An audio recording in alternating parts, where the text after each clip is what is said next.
I got so much motherfucking design on right now. Break it down, bring it back, make it clap. I got 3 old thoughts, new block, where that day. Bitches on my line, and you know. Assalamualaikum warahmatullahi wabarakatuh. Halo semua, perkenalkan nama saya Nabila Auralia Putri dengan NIM C2401221033 dari kelompok 6 Praktikum Biologi Perikanan. Nah, di sini aku mau mereview sedikit materi yang udah aku dapatkan pada praktikum minggu kelima ini, yaitu terkait analisis makanan ikan. Nah, apa sih makanan ikan itu? Makanan ikan adalah organisme, bahan, maupun zat yang dimanfaatkan untuk menunjang kehidupan dan perkembangan organ tubuhnya. Lalu, kebiasaan makan ikan atau feeding habit adalah tingkah laku ikan saat mengambil dan mencari makanan. Nah, dalam analisis makanan ikan itu dilakukan melalui pengamatan isi usus ikan tersebut. Nah, terus jenis makan ikan itu ada 2, yaitu ada jenis ikan yang aktif makan selama 24 jam atau biasa disebut feeding periodicity, dan ada pula yang hanya aktif makan pada waktu tertentu saja. Nah, tipe-tipe makanan ikan itu yang umum ditemukan adalah plankton, nekton, bentos, dan ada detritus. Lalu berdasarkan jenis kelompok makanannya, ikan itu dibagi dalam 3 kelompok besar. Ada herbivora, karnivora, dan omnivora.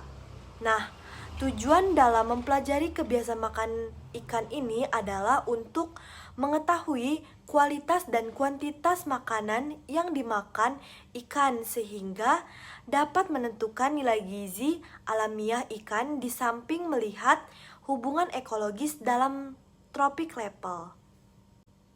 Dalam urutan makanan ikan itu ada makanan utama, makanan pelengkap, makanan tambahan, dan ada makanan pengganti. Nah, makanan utama itu yaitu makanan yang dimanfaatkan dalam jumlah yang besar. Lalu, makanan pelengkap merupakan makanan yang ditemukan dalam pencernaan dalam jumlah yang sedikit. Sedangkan makanan tambahan yaitu jenis dan jumlah sangat sedikit. Dan terakhir ada makanan pengganti, merupakan makanan yang dikonsumsi jika makanan utama itu tidak ada.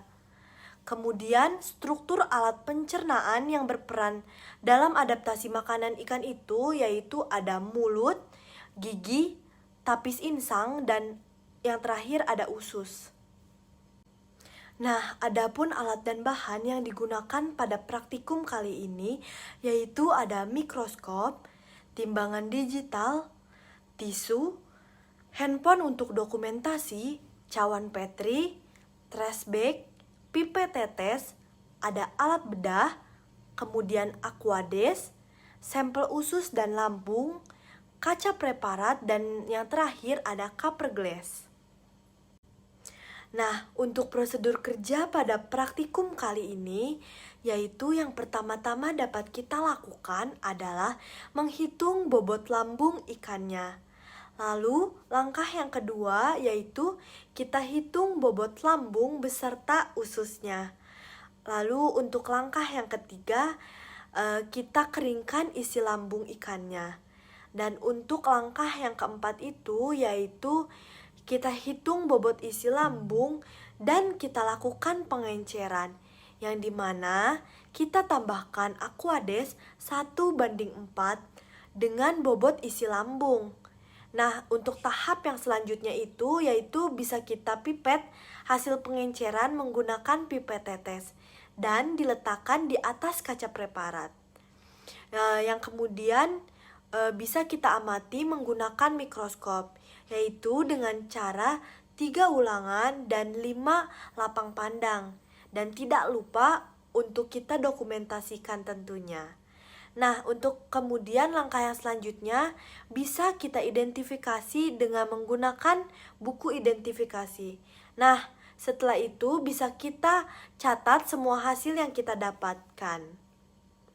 Mungkin tahap prosedur yang bisa saya sampaikan Segitu, kurang lebihnya mohon maaf apabila ada kesalahan kata. Wabillahi taufiq wal hidayah. Wassalamualaikum warahmatullahi wabarakatuh.